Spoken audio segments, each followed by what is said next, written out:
Aladdin Story Part 3. When Aladdin found himself so handsomely equipped, he returned his uncle thanks, who thus addressed him: "As you are soon to be a merchant, it is proper you should frequent these shops, and be acquainted with them."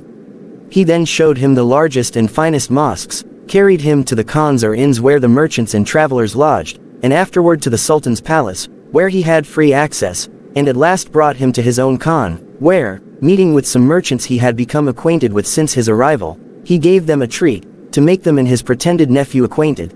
This entertainment lasted till night. When Aladdin would have taken leave of his uncle to go home, the magician would not let him go by himself, but conducted him to his mother, who, as soon as she saw him so well dressed, was transported with joy, and bestowed 1,000 blessings upon the magician.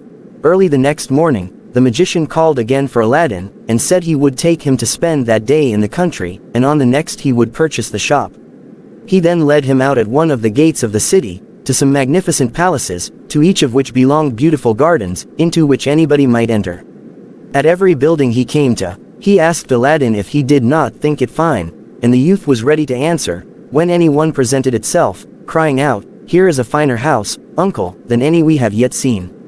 By this artifice the cunning magician led Aladdin some way into the country, and as he meant to carry him further, to execute his design, he took an opportunity to sit down in one of the gardens, on the brink of a fountain of clear water, which discharged itself by a lion's mouth of bronze into a basin, pretending to be tired.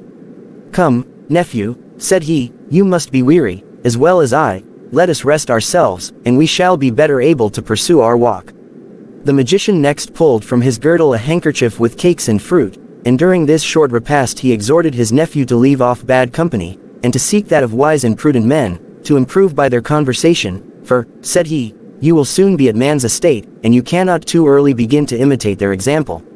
When they had eaten as much as they liked, they got up, and pursued their walk through gardens separated from one another only by small ditches, which marked out the limits without interrupting the communication, so great was the confidence the inhabitants reposed in each other.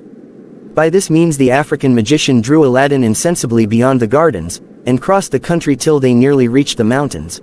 At last they arrived between two mountains of moderate height, and equal size, divided by a narrow valley, which was the place where the magician intended to execute the design that had brought him from Africa to China.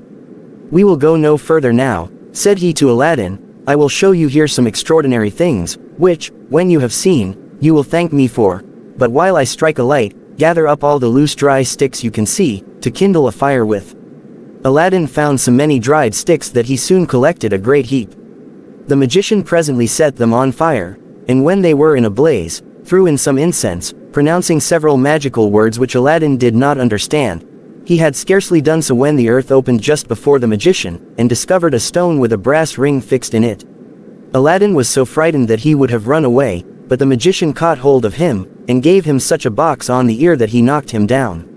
Aladdin got up trembling, and, with tears in his eyes, said to the magician, "What have I done, uncle, to be treated in this severe manner?" "I am your uncle," answered the magician. "I supply the place of your father, and you ought to make no reply. But child," added he, softening, "do not be afraid, for I shall not ask anything of you, but that you obey me punctually, if you would reap the advantages which I intend you. Know, then, that under this stone there is hidden a treasure, destined to be yours, and which will make you richer than the greatest monarch in the world.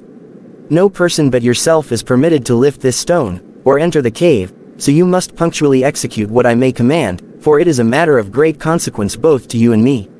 Aladdin, amazed at all he saw and heard, forgot what was past, and, rising, said, "Well, uncle, what is to be done? Command me, I am ready to obey." "I am overjoyed, child," said the African magician, embracing him. "Take hold of the ring, and lift up that stone." "Indeed, uncle," replied Aladdin, "I am not strong enough, you must help me." "You have no occasion for my assistance," answered the magician. "If I help you, we shall be able to do nothing. Take hold of the ring and lift it up, you will find it will come easily." Aladdin did as the magician bade him, raised the stone with ease, and laid it on one side. When the stone was pulled up, there appeared a staircase about 3 or 4 feet deep, leading to a door. "Descend, my son," said the African magician, "those steps, and open that door. It will lead you into a palace, divided into 3 great halls. In each of these you will see 4 large brass cisterns placed on each side, full of gold and silver, but take care you do not meddle with them. Before you enter the first hall, be sure to tuck up your robe, wrap it about you, and then pass through the second into the third without stopping. Above all things, have a care that you do not touch the walls, so much as with your clothes, for if you do, you will die instantly. At the end of the third hall, you will find a door which opens into a garden, planted with fine trees loaded with fruit. Walk directly across the garden to a terrace, where you will see a niche before you, and in that niche a lighted lamp. Take the lamp down, and put it out. When you have thrown away the wick and poured out the liquor, put it in your waistband and bring it to me. Do not be afraid that the liquor will spoil your clothes, for it is not oil, and the lamp will be dry as soon as it is thrown out. After these words the magician drew a ring off his finger, and put it on one of Aladdin's, saying, "It is a talisman against all evil, so long as you obey me. Go, therefore, boldly, and we shall both be rich all our lives."